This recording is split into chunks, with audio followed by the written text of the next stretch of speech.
पिछले लेसन्स में हमने डोमेन भी रजिस्टर कर ली और उसके डीएनएस के लिए क्लाउडफ्लेयर पे अकाउंट भी सेटअप कर लिया। अब चलते हैं वेब होस्टिंग पे। अच्छा, कुछ लोगों के जहन में ख्याल आता है कि हमने डोमेन ख़रीद ली तो हमें हमारी वेबसाइट मिल गई, अब वेब होस्टिंग का क्या इससे लेना देना। तो डोमेन रजिस्ट्रेशन ऐसे है जैसे आपने अपने बिज़नेस का, अपने कारोबार का नाम रजिस्टर कर लिया, और वेब होस्टिंग ऐसे है जैसे आपने उसका किसी बिल्डिंग में ऑफिस रेंट पे लिया जहाँ से आप कारोबार चलाएंगे। तो आपका वेब होस्ट बेसिकली आपके कारोबार की ऑनलाइन ऑफिस स्पेस होगी, जबकि आपका डोमेन नेम उसका साइन बोर्ड होगा जिससे किसी को पता चलेगा कि ये कारोबार यहाँ पे है। तो अपनी साइट के लिए एक वेब होस्ट कैसे चुना जाए, इसके लिए सबसे अच्छा रिसोर्स है reviewsignal.com। इस पे अनबायस्ड वेब होस्टिंग के रिव्यूज़ भी होते हैं और इनका होस्टिंग हेल्पर टूल आपको अपने मकसद के लिए बेहतरीन होस्टिंग चूज़ करने में मदद देता है। तो यहाँ पे अगर आप सिलेक्ट करते हैं कि आप एक स्मॉल बिजनेस ओनर हैं जिसे अपनी कंपनी वेबसाइट होस्ट करनी है और आप उसे ख़ुद मैनेज करने में कंफर्टेबल नहीं हैं और आपका बजट $10 से कम है, और साथ में कुछ और ऑप्शंस भी देता है कि I have outgrown my current hosting plan, यानी आप अभी जहाँ पे आप होस्ट कर रहे हैं अपनी वेबसाइट, वहाँ उसके प्लान के रिसोर्सेज से ज़्यादा आपके रिसोर्सेज की रिक्वायरमेंट हो गई है। या I need special software installed, यानी आपको नॉर्मल वेब होस्ट पे जिस तरह का वेब सॉफ्टवेयर इंस्टॉल्ड होता है उसके अलावा कोई स्पेशल सॉफ्टवेयर चाहिए, तो ये सिलेक्ट करें। अदरवाइज़ सबमिट पे क्लिक करें और आपको ये रिकमेंडेशंस दिखाना शुरू कर देगा। तो एक स्मॉल बिजनेस ओनर जो अपनी कंपनी वेबसाइट होस्ट करना चाहता है और वो अपनी टेक्नोलॉजी को मैनेज करने में इतना कंफर्टेबल नहीं है, उसके लिए नॉन होस्ट सबसे अच्छा है, उसके बाद साइट ग्राउंड है, फिर हेडस्नर, ड्रीम होस्ट और TSO होस्ट है। लेकिन हम चूँकि ख़तरों के खिलाड़ी हैं, हम डेवलपर्स हैं, हम इन होस्ट पे नहीं जाएंगे। हम सिलेक्ट करते हैं कि आई एम ए डेवलपर। उसके बाद यहाँ आप कोई भी चूज़ कर लें, स्टोर सिलेक्ट कर लें, कंपनी वेबसाइट सिलेक्ट कर लें। हम सिलेक्ट करते हैं स्टोर, क्योंकि स्टोर की अक्सर डिमांडिंग रिक्वायरमेंट्स होती हैं और हम कंफर्टेबल हैं वेबसाइट को ख़ुद मैनेज करने के। बजट हमारा $10 से कम नहीं है, क्योंकि अभी हम स्टार्ट कर रहे हैं, स्टार्ट में बहुत ज़्यादा पैसे खर्च करने की ज़रूरत नहीं है। इस पे देखते हैं कि हमें क्या रिजल्ट्स मिलते हैं। तो इसमें फर्स्ट ऑप्शन है डिजिटल ओशन, जो कि मेरे सबसे पसंदीदा क्लाउड वेब होस्ट में भी शामिल है। जो पिछली ऑप्शंस नज़र आ रही थी उनमें ज़्यादातर क्लाउड होस्ट ऑप्शंस नहीं थी, उनमें नॉर्मल होस्टिंग ऑप्शंस थी जो cPanel बेस्ड होती हैं और जिनके वेब सर्वर्स हार्डवेयर सर्वर्स होते हैं। Digital ocean, Google cloud, Amazon, Microsoft azure, ये क्लाउड होस्टिंग प्लेटफॉर्म्स होते हैं। इनके नॉर्मल होस्टिंग पे कुछ बेनिफिट्स होते हैं, जिनमें सबसे बड़ी चीज़ है स्केलिंग। अगर आप क्लाउड होस्टिंग पे हैं और आपको अचानक ज़्यादा रिसोर्सेज की ज़रूरत पड़ती है, आपकी बहुत ज़्यादा ट्रैफिक आ रही है, तो आप अपने सर्वर को स्केल अप कर सकते हैं काफ़ी आसानी से बनिस्बत एक नॉर्मल होस्टिंग सर्विस के, जिस पे अपने अकाउंट को स्केल करना बहुत जल्दी, बहुत आसानी से वो इतना पॉसिबल नहीं होता अक्सर। तो हम भी डिजिटल ओशन ही अपने इस ट्यूटोरियल में इस्तेमाल करेंगे। तो आइए देखते हैं कि डिजिटल ओशन पे हम अपनी वेबसाइट को कैसे सेटअप कर सकते हैं। जब आप डिजिटल ओशन की साइट पे आएंगे तो सबसे पहले आपको अपने अकाउंट के लिए साइन अप करना पड़ेगा, और अगर आपका ऑलरेडी अकाउंट है तो आपको साइन इन करना पड़ेगा। मेरा यहाँ ऑलरेडी अकाउंट है। नए यूज़र्स को जो पहली दफ़ा डिजिटल ओशन पे साइन अप कर रहे हो, डिजिटल ओशन $100 का क्रेडिट देता है जो अगले 60 डेज़ के अंदर अंदर वो इस्तेमाल कर सकते हैं। यानी 2 महीने के लिए आप डिजिटल ओशन को फ्री इस्तेमाल कर सकते हैं, तकरीबन $50 फ़ी महीना तक। और आपके इस्तेमाल के लिए जो आपकी ज़रूरत है वो इससे कहीं कम होगी। तो 2 महीने तक आप अगर इसे खेलना चाहते हैं, आपके लिए तकरीबन बिल्कुल मुफ्त है। अच्छा, डिजिटल ओशन हमें वर्चुअल सर्वर दे देता है, लेकिन उसे डिजिटल ओशन के थ्रू मैनेज करना, उस पर एप्लीकेशंस इंस्टॉल करना, वर्डप्रेस इंस्टॉल करना, वो आसान नहीं है, बल्कि डायरेक्टली तो मुमकिन ही नहीं है। डिजिटल ओशन की मार्केट प्लेस में कुछ 1 क्लिक इंस्टॉल्स अवेलेबल हैं, जिनमें वर्डप्रेस का भी 1 क्लिक इंस्टॉलेशन है, लेकिन वो पुराना है। उसमें वर्डप्रेस का वर्जन अभी तक 4 पॉइंट समथिंग चल रहा है, और उसका जो ओवरऑल सर्वर सेटअप है वो भी इतना अच्छा नहीं है जितना हो सकता है। तो उसके लिए हम कुछ मज़ीद सर्विसेज इस्तेमाल करते हैं। इनमें मेरी पसंदीदा सर्विसेज हैं रन क्लाउड, स्पिनअप WP, क्लाउडवेज और साइबर पैनल। ये सर्विसेज हमें बेसिकली एक ऐसा इंटरफेस देती हैं जिससे हम अपने वेब सर्वर पे वेब एप्लीकेशंस इंस्टॉल कर सकते हैं। मिसाल के तौर पे वर्डप्रेस एक वेब एप्लीकेशन है, वो हम आसानी से इंस्टॉल कर सकते हैं, उसे मैनेज कर सकते हैं और वेब सर्वर के यूज़र्स को मैनेज कर सकते हैं। मिसाल के तौर पे अगर आप चाहते हैं कि एक सर्वर पे आप मुख्तलिफ़ वेबसाइट्स रन करें और हर वेबसाइट का अपना यूज़र हो, जिस तरह आपके क्लाइंट्स हो गए, या आप खुद अगर वर्डप्रेस की मुख्तलिफ साइट्स को सिक्योरिटी के लिहाज से एक अकाउंट पे नहीं रखना चाहते, सर्वर पे मुख्तलिफ अकाउंट्स पे रखना चाहते हैं, जो कि बेस्ट प्रैक्टिस है। आपको कभी भी मुख्तलिफ वेबसाइट्स एक सर्वर पे एक अकाउंट पे नहीं रन करनी चाहिए। उसका नुकसान ये होता है कि अगर एक साइट में कोई सिक्योरिटी का कॉम्प्रोमाइज़ आ गया या कोई हैक हो गई तो उस अकाउंट पर मौजूद तमाम वेबसाइट्स उससे अफेक्ट होंगी। तो आइए देखते हैं run cloud, spin up WordPress, Cloudways और साइबर पैनल के चंद फीचर्स को। ये चारों काफ़ी मिलती जुलती सर्विसेज हैं। कुछ इनमें फ़र्क हैं। मिसाल के तौर पे रन क्लाउड पे एक अकाउंट आपको बनाना पड़ता है और उस अकाउंट को इस्तेमाल करते हुए आप सर्वर सेटअप कर सकते हैं, उन सर्वर्स पे एप्लीकेशंस को मैनेज कर सकते हैं। स्पिन अप WP भी ऐसे ही चलती है। इन दोनों सर्विसेज में मुश्तरका बात यह है कि इनमें आप डिजिटल ओशन का अपना अकाउंट इस्तेमाल करते हैं। क्लाउडवेज इनसे कुछ हद तक मुख्तलिफ है कि क्लाउडवेज में आप डिजिटल ओशन का अपना अकाउंट नहीं इस्तेमाल करते। क्लाउडवेज आपके बिहाफ पे डिजिटल ओशन या वल्चर या अमेज़ॉन के AWS या किसी भी सपोर्टेड क्लाउड सर्विस पे सर्वर सेटअप करता है, और वो सर्वर आपकी प्रॉपर्टी नहीं होता। वो सर्वर बेसिकली क्लाउडवेज ने रेंट किया होता है। वो उस सर्वर के चार्जेस पे अपना प्रॉफिट, अपने चार्जेस ऐड करके वो आपको चार्ज करता है। जबकि रन क्लाउड और स्पिन अप WP के केस में आपने क्लाउड सर्वर की फ़ी डायरेक्टली डिजिटल ओशन को देनी है और रन क्लाउड या स्पिन अप WP को इनकी सर्विस यूज़ करने की फ़ी देनी है। क्लाउडवेज काफ़ी लोगों को स्पिन अप WP और रन क्लाउड की निस्बत आसान लगता है, और इसमें चूँकि आपने एक सर्विस से ही सर्वर भी और होस्टिंग कंट्रोल पैनल भी लेना है, तो आपका एक पॉइंट ऑफ कॉन्टैक्ट होता है, एक इंटरफेस होता है। मेरे नज़दीक इसके फ़वाइद भी हैं, नुकसानात भी हैं।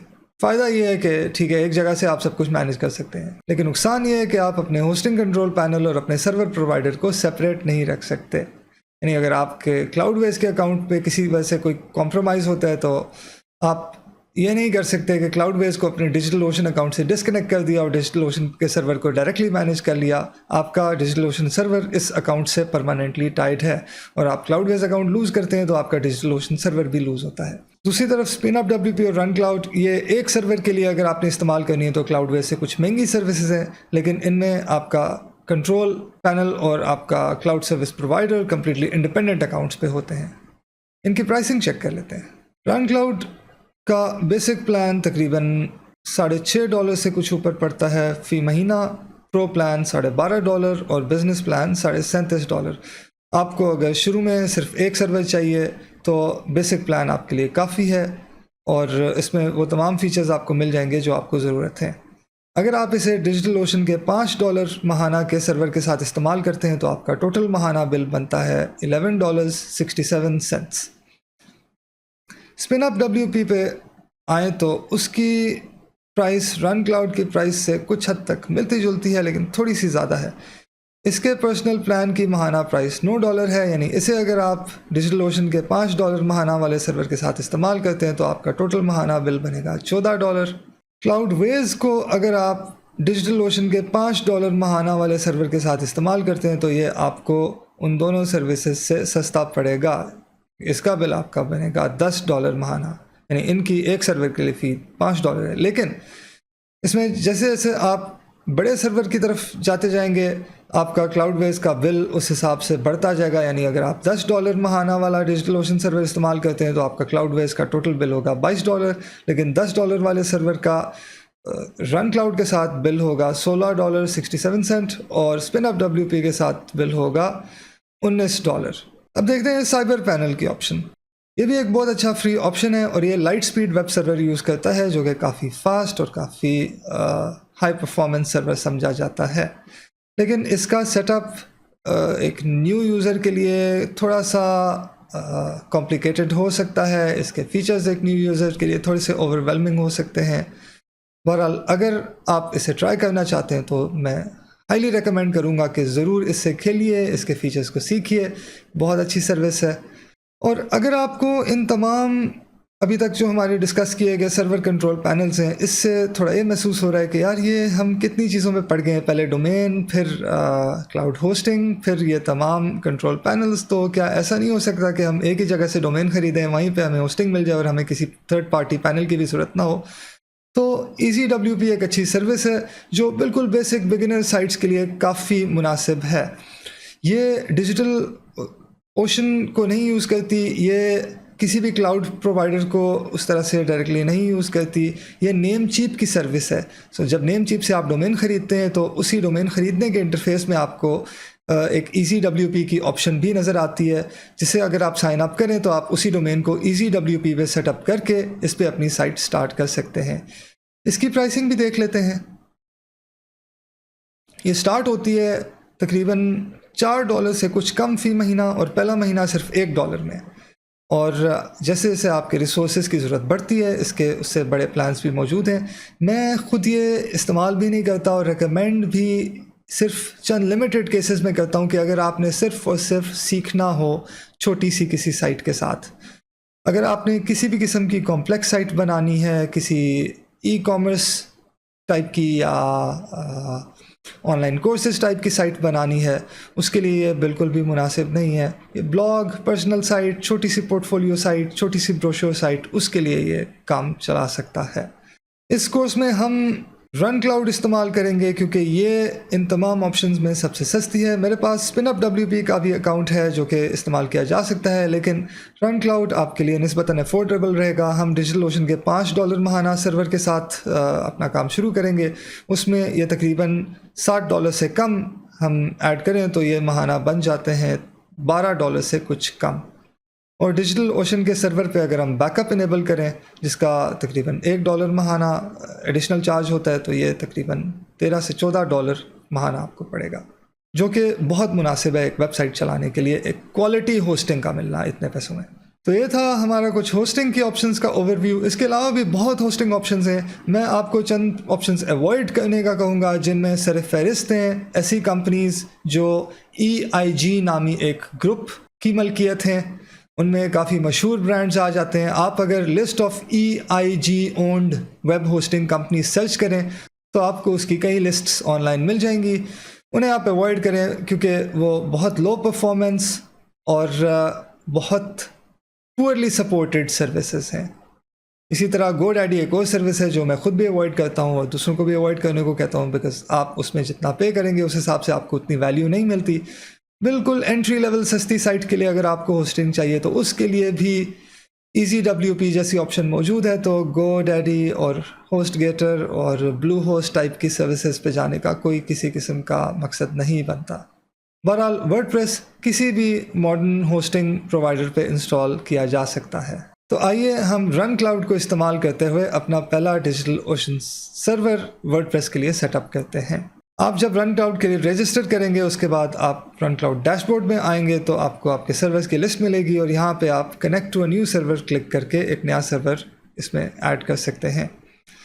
यहाँ आप अपना सर्वर प्रोवाइडर सिलेक्ट करेंगे। हम DigitalOcean यूज़ कर रहे हैं इसलिए हम वो सिलेक्ट करते हैं।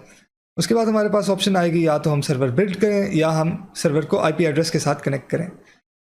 दोनों ऑप्शंस यूज़ की जा सकती हैं।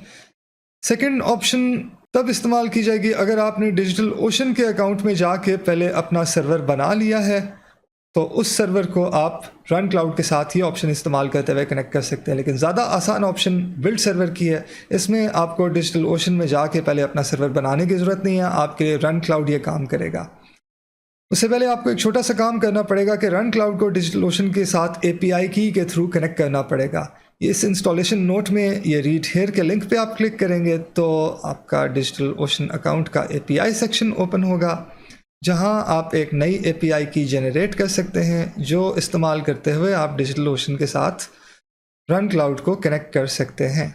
आप अगर अपने डिजिटल अकाउंट डैशबोर्ड में पहले से मौजूद हैं तो यहाँ आपको अकाउंट के नीचे सेटिंग्स और बिलिंग के बाद API की ऑप्शन मिलेगी। यहाँ आके आप एक नया API टोकन जनरेट कर सकते हैं।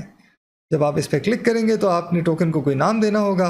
मैं उमूमन वो नाम देता हूँ जिस सर्विस के साथ मैंने इस टोकन को इस्तेमाल करना हो, यानी अगर मैंने रन क्लाउड के साथ इस्तेमाल करना है तो मैं यहाँ रन क्लाउड का नाम दूंगा। और स्कोप में रीड और राइट दोनों ऑप्शन सेलेक्ट करनी है, क्योंकि अगर राइट ऑप्शन नहीं दी गई तो जो हमारी थर्ड पार्टी सर्विस है, यानी इस केस में रन क्लाउड, वो डिजिटल ओशन अकाउंट में कोई नया सर्वर क्रिएट नहीं कर सकेगी, किसी सर्वर को मॉडिफाई नहीं कर सकेगी। इसलिए हमें राइट ऑप्शन देना लाजमी है। नाम देने के बाद आप जनरेट टोकन पे क्लिक करेंगे तो एक टोकन की जनरेट होगी जो आप कॉपी कर लेंगे उस स्टेज पे। मैं चूँकि ऑलरेडी जनरेट कर चुका हूँ, यहाँ पे आप देख सकते हैं रन क्लाउड और स्पिन अप WP दोनों के लिए टोकन्स जनरेटेड है। वो की आप कॉपी करेंगे और आप रन क्लाउड में वापस आके ऐड न्यू की पे क्लिक करेंगे, जिसमें आप की का लेबल दे सकते हैं। मिसाल के तौर पे मैं डिजिटल ओशन का लेबल देता हूँ और सर्विस में डिजिटल ओशन ही सिलेक्ट करूँगा क्योंकि ये मैं डिजिटल ओशन की एंटर कर रहा हूँ। यहाँ पे आप वो सीक्रेट की एंटर करेंगे। अच्छा, आपको अगर दो कीज़ मिलती हैं, एक पब्लिक की और एक सीक्रेट की है किसी भी प्रोवाइडर को इस्तेमाल करते हो, तो यहाँ पे आपने सीक्रेट की एंटर करनी है। और ऐड API की करेंगे तो आपकी की डिजिटल ओशन को रन क्लाउड से कनेक्ट करने के लिए रन क्लाउड के पैनल में आ जाएगी। उसके बाद आपने कीज़ की लिस्ट से की सिलेक्ट करनी है। मैं चूँकि यहाँ ऑलरेडी DO@HQ राजा, डिजिटल ओशन @HQ राजा के नाम से एक की ऐड कर चुका हूँ। जब मैं डिजिटल ओशन को रन क्लाउड के साथ पहली दफ़ा कनेक्ट कर रहा था तभी ऐड हुई थी, तो मैं वो सिलेक्ट करूँगा और उसके बाद मैं बिल्ड सर्वर पे क्लिक करूँगा। अब हम सबसे पहले यहाँ ये सिलेक्ट कर सकते हैं कि हमारा नया सर्वर कौन सा ऑपरेटिंग सिस्टम रन करेगा। इसके लिए मैं सबको रेकमेंड करता हूँ Ubuntu 20.04 सिलेक्ट करें। उसके बाद सिलेक्ट करें कि आपका सर्वर कौन से डेटा सेंटर में होगा। डेटा सेंटर की चॉइस इस पर मबनी होनी चाहिए कि आपके साइट के सबसे ज़्यादा विजिटर्स कहाँ से आएंगे। उसके करीब तरीन डेटा सेंटर रखना साइट की स्पीड के लिए, परफॉर्मेंस के लिए बहुत अच्छा है। तो अगर हमारे ज़्यादातर यूज़र्स यूरोप से हैं तो एम्स्टर्डम 3 या फ्रैंकफर्ट 1 बेहतर है। यूरोप में अगर स्पेसिफिकली इंग्लैंड से हैं तो लंदन 1 ज़्यादा बेहतर है। अगर साउथ ईस्ट एशिया से हैं तो सिंगापुर सही रहेगा। अगर अमेरिका की ईस्ट कोस्ट से हैं तो न्यूयॉर्क, अगर वेस्ट कोस्ट से हैं तो सैन फ्रांसिस्को, और इसी तरह कनाडा से हैं तो टोरंटो। मैं यहाँ पे सिलेक्ट करता हूँ न्यूयॉर्क 3। और इस कोर्स के मकसद के लिए हमें $5 माहाना वाला सर्वर बेहतरीन रहेगा। इससे ज़्यादा किसी ऊपर के प्लान की हमें फ़िलहाल कोई ज़रूरत नहीं है। सर्वर का नाम मैं उमूमन ऐसा रखता हूँ जो उस प्रोजेक्ट के नाम के मुताबिक हो, ताकि मुझे सर्वर्स की लिस्ट में देखते ही पता चल जाए कि ये फ़लाँ प्रोजेक्ट से मुताल्लिका सर्वर है। तो इस प्रोजेक्ट के सिलसिले में हम इसका नाम रख देते हैं BWWP। ये एक्नॉलेजमेंट चेकबॉक्स टिक करें और ऐड न्यू सर्वर पे क्लिक करें और आपका सर्वर प्रोविज़न होना स्टार्ट हो जाएगा। इस प्रोसेस में basically run cloud digital ocean को बताएगा कि इस कॉन्फ़िगरेशन के साथ एक सर्वर स्टार्ट कर दें और उससे ऑटोमेटिकली कनेक्ट करके उसे आपके रन क्लाउड के सर्वर सेक्शन में आपको फराहम कर देगा, ताकि आप उस सर्वर को इस्तेमाल करना शुरू कर सकें। इस प्रोसेस में चंद मिनट लग सकते हैं, जिस दौरान आपको सर्वर के सेटअप होने का इंतज़ार करना पड़ेगा। जिस दौरान हमारा सर्वर सेटअप होता है उस दौरान हम रन क्लाउड के DNS मैनेजर को देख लेते हैं, जो आपके क्लाउडफ्लेयर अकाउंट के साथ कनेक्ट करता है, ताकि आपको अपने वेबसाइट्स के लिए DNS मैनेज करने के लिए क्लाउडफ्लेयर में ना लॉगिन करना पड़े। आप उसे आसानी से रन क्लाउड के इंटरफेस में रहते हुए ही मैनेज कर सकें। ये कम्प्लीटली ऑप्शनल स्टेप है। आप अगर इसे स्किप करते हैं तो आप अपने DNS को डायरेक्टली अपने रन क्लाउड अकाउंट में वेबसाइट सिलेक्ट करने के बाद DNS सेक्शन में जाके मैनेज कर सकते हैं। क्लाउडफ्लेयर पे DNS मैनेज करने के लिए आपको रन क्लाउड में सबसे पहले क्लाउडफ्लेयर की API की ऐड करनी पड़ेगी। उसके लिए ऐड न्यू की पे क्लिक करें, की का एक लेबल सिलेक्ट करें, सर्विस में क्लाउडफ्लेयर सिलेक्ट करें, अपना क्लाउडफ्लेयर अकाउंट का या उस की का यूज़र नेम या ईमेल एड्रेस एंटर करें। यहाँ पे आप वो की सीक्रेट एंटर करें और ऐड API की करें तो आपका रन क्लाउड अकाउंट आपके क्लाउडवेज अकाउंट के साथ कनेक्ट हो जाएगा। क्लाउडफ्लेयर की API की के लिए आपको इस लिंक पे जाना पड़ेगा। यहाँ API टोकन्स के सेक्शन में आप अपनी API कीज़ देख भी सकते हैं और उन्हें तब्दील भी कर सकते हैं। इस मकसद के लिए आपको ग्लोबल API की इस्तेमाल करनी पड़ेगी। आप व्यू पे क्लिक करें तो वो आपको यहाँ पे नज़र आ जाएगी, जिसे आप अपने रन क्लाउड अकाउंट में यहाँ ऐड कर सकते हैं। की ऐड करने के बाद अगर आप वापस DNS मैनेजर में जाएं तो यहाँ आप की सिलेक्शन बॉक्स में क्लाउडफ्लेयर की अपनी की सिलेक्ट कर सकते हैं। उसके बाद यहाँ आप कोई भी डोमेन नेम अपने क्लाउडफ्लेयर के अकाउंट में ऐड भी कर सकते हैं। जब आप DNS मैनेजर में अपनी क्लाउडफ्लेयर की सिलेक्ट करेंगे तो आपको अपनी तमाम डोमेन्स यहाँ पे नज़र आ जाएंगी। और जैसा कि आप देख सकते हैं हमारी bwwp.xyz डोमेन भी यहाँ मौजूद है। अगर हम इस डोमेन पे क्लिक करें तो हम इस डोमेन के लिए DNS रिकॉर्ड्स यहाँ रन क्लाउड के इंटरफेस से ही मैनेज कर सकते हैं, तो हमें क्लाउडफ्लेयर के इंटरफेस में जाने की ज़रूरत नहीं है। इस दौरान देखते हैं कि हमारे सर्वर का क्या स्टेटस है। हमारा सर्वर कम्प्लीटली सेटअप हो चुका है। इस पे अभी हम अपनी वेबसाइट सेटअप करना शुरू कर सकते हैं। अब एक आखिरी स्टेप जो रहता है वो ये है कि DNS मैनेजर में आइए। यहाँ सबसे पहले ध्यान कीजिए कि जो वेबसाइट सिलेक्टेड है वो आपकी यही डोमेन है, हमारे केस में bwwp.xyz। यहाँ DNS रिकॉर्ड में टाइप A होनी चाहिए। होस्ट नेम में @ का सिंबल जो ईमेल एड्रेस में इस्तेमाल करते हैं वो एंटर कीजिए। कंटेंट पे क्लिक कीजिए तो आपको एक लिस्ट मिलेगी जिसमें आपके तमाम कनेक्टेड सर्वर्स जो आपके रन क्लाउड अकाउंट में मौजूद हैं उनकी लिस्ट और IP एड्रेसेस होंगे। उनमें जो इस साइट के लिए रेलेवेंट सर्वर है उस पर क्लिक कीजिए। बाकी तमाम ऑप्शंस को एज इट इज़ रहने दीजिए और ऐड रिकॉर्ड पे क्लिक कीजिए। इससे ये होगा कि आपकी साइट की ये डोमेन नेम इस सर्वर के IP एड्रेस पे पॉइंट करना शुरू कर देगी। A रिकॉर्ड जो DNS में होता है उसका मतलब होता है एड्रेस रिकॉर्ड। ये बेसिकली बताता है कि इस डोमेन का एक्चुअल IP एड्रेस क्या है। यहाँ पे मैं एक और स्टेप भी करता हूँ कि मैं रिकॉर्ड टाइप में CNAME सिलेक्ट करता हूँ, होस्ट नेम में www सिलेक्ट करता हूँ, इज़ एन एलियस ऑफ में @ का सिंबल सेलेक्ट करता हूँ और इस रिकॉर्ड को भी ऐड कर देता हूँ। CNAME रिकॉर्ड बेसिकली ये बताता है कि जो भी सब डोमेन हमने एंटर की, जो इस केस में www थी, उसे कोई विज़िट करे तो वो कहाँ पे जाए। तो उसके टारगेट में जो मैंने @ का सिंबल एंटर किया था, @ हमेशा आपकी रूट डोमेन के लिए इस्तेमाल होता है। यानी अगर आपकी डोमेन bwwp.xyz है तो @ इसी डोमेन पे जाएगा, वो www. या किसी भी सब डोमेन पे नहीं जाएगा। इस CNAME रिकॉर्ड का ये फ़ायदा होता है कि अगर कोई www के साथ आपकी साइट विज़िट करे तो वो भी उसी IP एड्रेस पे पहुंच जाता है जो A रिकॉर्ड में bwwp.xyz के लिए डिफाइंड है। अगर आप चाहें तो www सब डोमेन के लिए एक सेपरेट A रिकॉर्ड भी सेट कर सकते हैं जिसमें आपको डायरेक्टली उसका IP एड्रेस बताना पड़ेगा। CNAME और A रिकॉर्ड में फ़र्क ये है कि CNAME किसी डोमेन पे पॉइंट करता है और उस डोमेन के IP एड्रेस पे इनडायरेक्टली फिर पॉइंट करता है, जबकि A रिकॉर्ड को हमेशा किसी IP एड्रेस पे पॉइंट करना ज़रूरी होता है, वो डोमेन पे पॉइंट नहीं कर सकता। तो यहाँ तक हमारा होस्टिंग और DNS का सेटअप कंप्लीट हो गया। अब अगले लेसन में हम इस सर्वर पे, इस होस्टिंग सेटअप पे, इस डोमेन नेम के साथ अपनी वर्डप्रेस वेबसाइट इंस्टॉल करेंगे।